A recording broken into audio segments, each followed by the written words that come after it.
The grave that whispered my name at midnight, a terrifying tale of a gravedigger who heard his fate being unearthed from the depths of the soil. I've been a gravedigger in Riverside Cemetery, Vermont, for over 20 years. Silence is sacred out here. But what shook me to the bone was the night that silence ended. Midnight sharp, I heard it.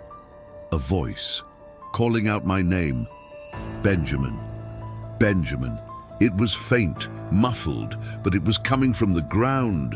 I thought I was imagining things until it happened again and again, always at midnight, until I gave in and started to dig.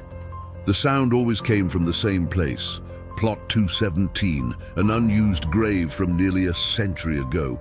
No markers, no flowers, no record of anyone being buried there since 1931.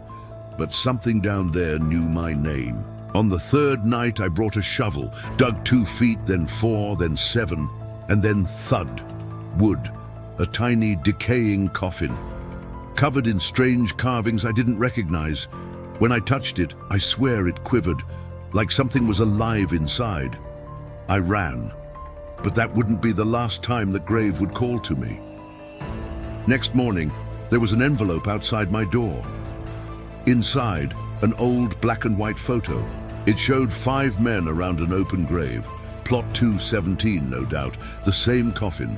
But in the corner of the photo, barely visible, a little boy was standing behind the group, holding a woman's hand. That boy looked exactly like me when I was about 7.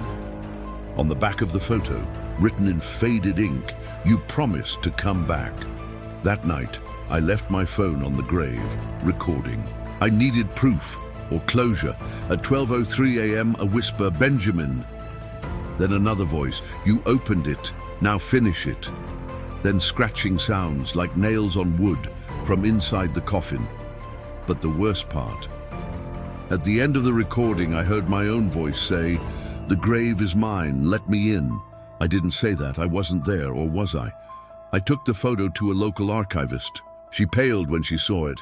The carvings on the coffin were part of a forbidden ritual, one meant to plant the living to harvest them after death. The boy in the photo? She found a name in the archives, Benjamin Carter, died in 1931 at the age of 7, buried in Plot 217. My full name is also Benjamin Carter, but I was born in 1986, wasn't I?